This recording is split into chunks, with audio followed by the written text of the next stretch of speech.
This image here shows the coastline off Mauritania in Africa, and a 3D seismic survey was done here, which is enlarged to this image here. So what you can see is the features on the ocean floor, like a buried canyon. The continental slope is rising upwards here, and there's a shelf break about here. And what you can see is all of these different pockmarks in the ocean floor. Some of them recent, some of them covered by sediment, so they happened a long time ago. So we're trying to look at the amount of methane hydrates that can come up from this particular region.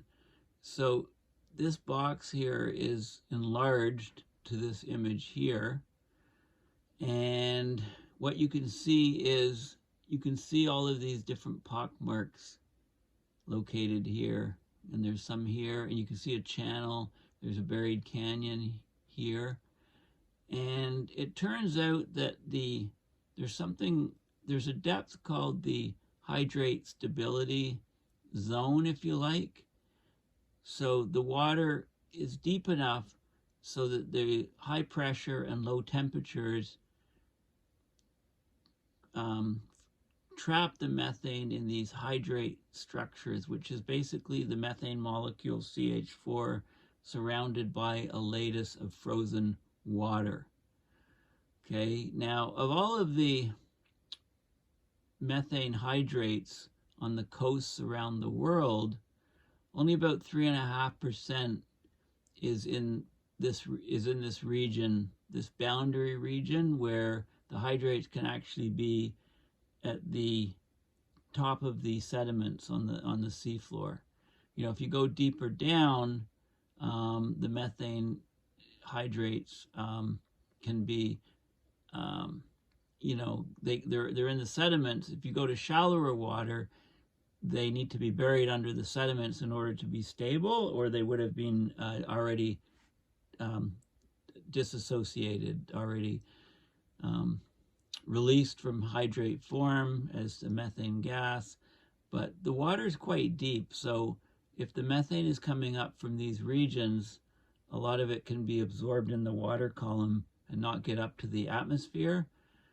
But what this study does is it shows evidence of a mechanism whereby lots of methane hydrates from deeper down can actually travel many, many kilometers underneath the seafloor and actually go into shallower water regions where they erupt and come out of the seafloor, go through the water column of a couple hundred meters, and go into the atmosphere, where they will act as a very strong greenhouse gas warming episode, if you like.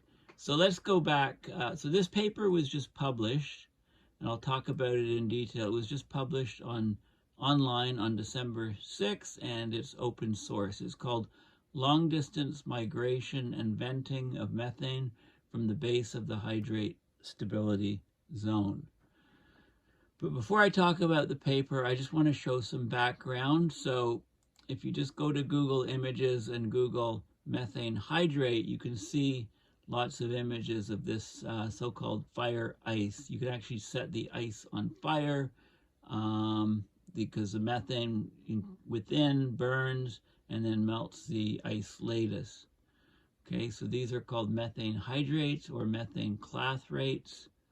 So there's the CH4 molecule, the carbon, 4 hydrogens, surrounded by the water. This is H2O in a frozen lattice. Okay, we'll have a look in more detail. Well, this shows an area where the coastlines are, and all of these areas are where the methane hydrates are deposited around the world. this is how the methane hydrates are formed, and I'll just focus on this image, which is here. So the methane hydrate forms in this, the GHS set is the gas hydrate stability zone. Okay, it's a region where the hydrates can be within the seafloor and be in stable form. Methane hydrates are also in permafrost, and there's relict methane hydrates in flooded permafrost. So at the last glacial maximum, when sea level was 122 meters lower, a lot of the land at, say, which is now submerged by 100 meters of seawater, was above sea level, and you had methane, you had permafrost there that was then flooded as the sea level rose with the melting as we left the last glacial maximum. So you can have the relict methane hydrates here, you can have it under the permafrost itself, you can have it under the seafloor. So this just shows, it can seep up through fractures from very deep, and then when it reaches these regions, it gets into the frozen hydrate form. So the loose methane can then percolate up through the sediments. So this is a good diagram showing that. There's a website called World Ocean Review, and there's a whole section on energy and methane hydrates. So where they are on the seafloor, how they're formed. Okay, it's known that they're present throughout the world's oceans, these methane hydrates, primarily on the continental margins. Okay, estimates of the total amounts of the deposits are still very inexact, but there's a lot of it there. We see gas seeps and so on. Okay, so there's lots of information on websites like this. I'm talking about the coast, the continental shelf off Mauritania, where this 3D seismic survey was just done and published in this paper that was just released a few days ago. So this is Google Earth. This is Africa here. You can see Mauritania here. This is the country here. So just off the coast is where we're talking about. We're talking about the continental shelf off the coast here of Mauritania in this paper. So we'll go back to the paper. Okay, so what is this paper showing? And this is the first diagram. This is showing Mauritania, the African coast with the scale, and this is where the 3D seismic data set was taken, and we can see all the pock marks in this region. So they were studied in great detail. So let's have a look at what the paper findings were. Okay, so the key things is that the methane from the hydrates is able to migrate long distances under the seafloor, and it can also vent the methane from the base of the hydrate stability zone, so in shallower water than we thought. Okay, so marine methane hydrate is an ice-like substance that's stable in sediment around the marine continental margins where the water depths are greater than about 450 to 700 meter depth. Because at those depths, the water pressure is high enough and the water temperature is low enough that this methane hydrate structure, which is the frozen ice lattice around methane molecules, can be stable. Now, of course, as the water temperature increases, it can thaw out the hydrates and therefore release the methane. So the release of methane due to melting of the hydrates is considered to be a mechanism for past global carbon cycle perturbations. It could exacerbate ongoing anthropogenic climate change. Okay, it's a big risk factor in the climate system, the methane bomb. Increases in bottom water temperature at the landward limit of the marine hydrate around continental margins where vulnerable hydrate exists at or below the seabed can cause methane to vent into the ocean. However, this setting represents only about 3.5% of the global methane hydrate reservoir. The potential for methane from hydrate in deeper water to reach the atmosphere was considered negligible, but here in this study they used 3D, three-dimensional seismic imagery to show that on the Mauritanian margin, methane migrated at least 40 kilometers below the base of the hydrate stability zone, and it vented through 23 pockmarks at the shelf break, probably during warmer Quaternary interglacials. We demonstrate that under suitable circumstances, some of the 96.5% of methane that's bound in hydrates in deeper water can reach the seafloor and vent into the ocean beyond the landward limit of the marine hydrate. So in shallower water than this margin, the 450 to 700 meter margin. This reservoir should therefore be considered for estimating climate change-induced methane release in a warmer world. Okay, and we're talking about vast amounts of methane. So gas hydrates are the most substantial source of mobile organic carbon on the Earth. It's estimated to be 1,800 gigatons of carbon in the methane hydrates. Now, to put this in context, our emissions are 10, 11, 12 gigatons of carbon per year. Okay, you often see it in units of gigatons of CO2 as opposed to gigatons of carbon. Now, the CO2 molecule, carbon's 12, the oxygens are 16 each, so that's a total of molecular weight of 44.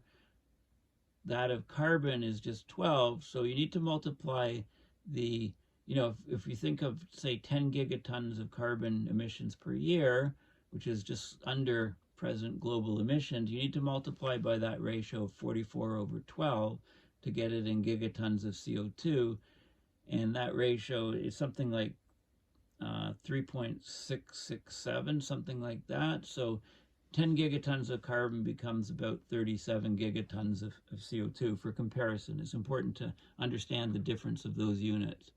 So this is almost 180 years worth of supply at present global warming rates that is just in the methane hydrates alone. So it's vast.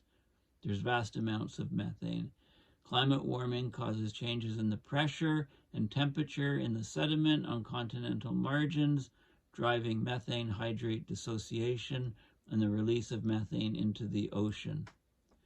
The landward limit of the marine gas hydrate stability zone has been a focus of investigation, as hydrate occurs immediately below and on the seabed and is therefore sensitive to the warming of the bottom water. However, the volume of hydrate that is exposed during a warming event is relatively small. Also, because the landward limit is located at water depths of 450 to 700 meters, most of the gas would not reach the atmosphere because the water column is deep.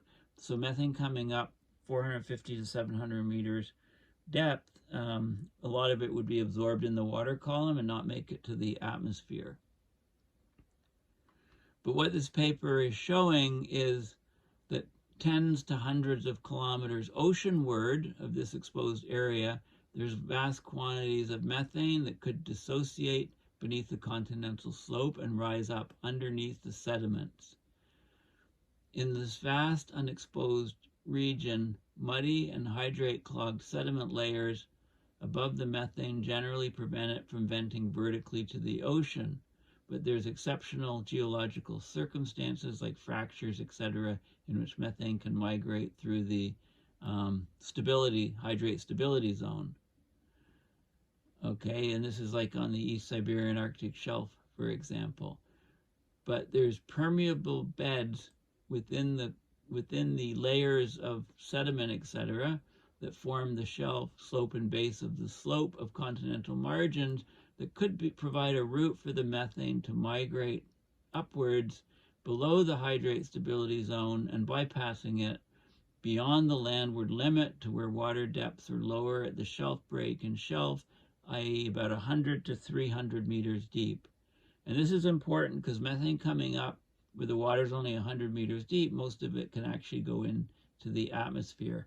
And if it's a slow trickle, a lot will be absorbed in the water column, whereas if it's a vast methane burp or pulse, it can saturate the water column, so most of it can just go right up through the water column into the atmosphere. So let's look at these figures. So here again, this is Mauritania off West Africa. This is the area where a 3D seismic data set was measured. Seismic is sound waves, of course, like sonars pulsing through, and you can get an image here. This is the seabed depth. Okay, this is where the shelf break occurs, and there's all of these pock marks. So this is about 330 meters. There's all of these pock marks here, and we can focus on this square here, and you can see these various pock marks showing where methane has pulsed up at various times in Earth's history. Okay, so let's have a look at some of the other figures. So this is an image of the slope. So we've got the seabed here, and we've got the sediments and different layers of sedimentation causing this layered structure. And there's this is the landward limit of the marine hydrates, 636 meters here, and basically what you can see is okay, so this is an area sloping down here, and this is called the basal hydrate stability zone, the base of the hydrate stability zone, rather.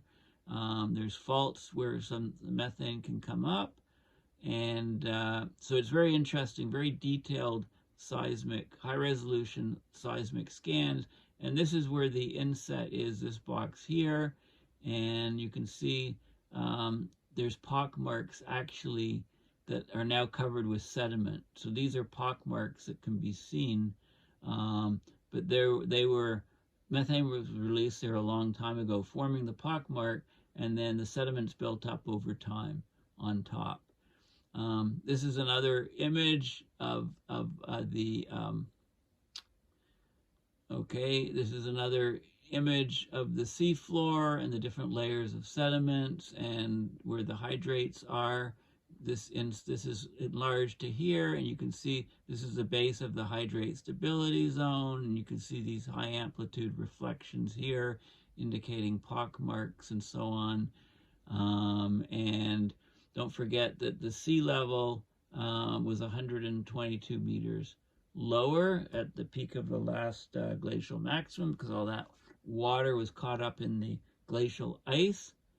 Okay, so you can talk about a hydrate stability curve, a modern curve at our present day sea level, 122 meters higher than that at the last glacial maximum. And you've got this same sort of curve, but it's shifted. This is the last glacial maximum hydrate stability curve. You can do temperature profiles at the last glacial maximum and modern. And the seafloor is down here, about 3 degrees Celsius is the water temperature at the bottom. You've got this hydrate stability zone extending down underneath the seafloor. Okay, so basically there's lots of methane down there, and we can see it with these 3D seismic surveys. Now this is showing you some of the changes, because what it's doing is it's showing the base hydrate stability zone relict. That's what it used to be back at the last glacial maximum, and this is today's modern the base of the hydrate stability zone. So there's been a shift, but that's designated with a big M. There's a shift.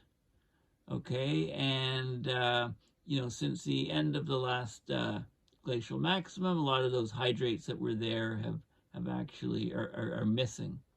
Okay, so they've dissociated. So these are different images, seismic amplitude maps showing. You can see different structures on the seafloor that show that there were hydrates and now there's no longer hydrates. You can see pock marks in the shallower water. So we think that the methane traveled up underneath the seafloor and it came out and created these pockmarks. Okay, so basically,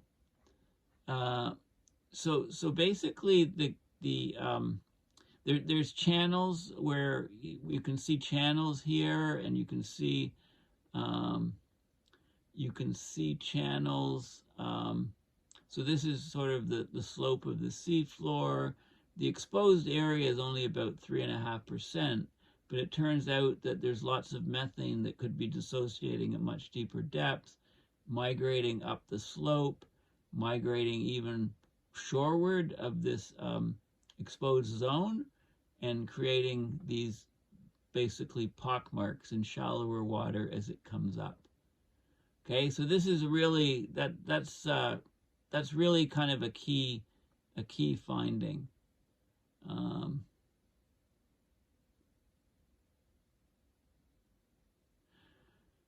Okay, so basically what's really being studied as far as hydrates is this this zone between about 450 to 700 meters on continental shelves. Only about 3.5% of the global methane hydrate reservoir is there. The total global hydrate reservoir is about 1,800 gigatons of carbon.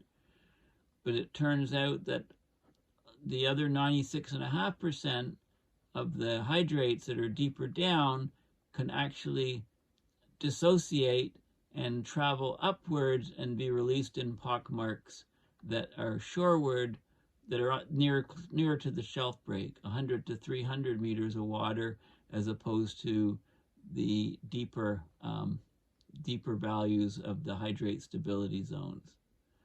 Okay, so the 3D seismic imagery shows that on the Mauritanian margin, the methane migrated at least 40 kilometers below the base of the hydrate stability zone, and it vented through 23 pockmarks at the shelf break, probably during warmer quaternary interglacials.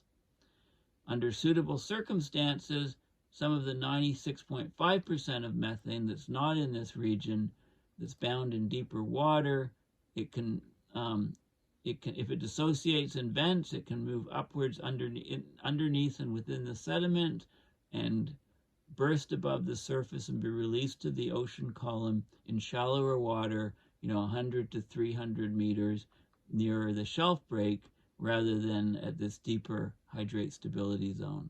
Okay, so this is kind of a key finding, because it's a mechanism which we didn't know about before that will allow methane hydrates to come into the atmosphere and change the climate very quickly when we get enough warming of the water at the bottom of the seafloor. Okay, so it's a very key paper, and again, there's nothing special about the I want to bring up this again. There's nothing special about the coast off Mauritania. It's just this region here happened to be where the 3D seismic survey was done, but you can see, around the planet's coastlines, there's lots of regions where similar things can be happening depending on how much the water is warming. So the ocean warming is critical for understanding the risk from methane hydrates. And we all know what the global ocean temperatures have been doing in the last year or two, setting records for heat in the North Atlantic, in the southern oceans, and all that missing ice is causing, of course, a great collapse of the Antarctic sea ice. So all of these things are connected. So this is a timely and important study, and it is open source, so you can just Google the title and find the article and have a good read of it yourself. And hopefully I've managed to summarize some of the key points and these features, these pock marks on the seafloor, are like the smoking gun of the methane, the methane bomb, or the clathrate bomb. Okay, well, thank you for listening. Please consider going to my website, paulbeckwith.net, and donating to my PayPal to support my research and videos. Thanks again, and bye for now.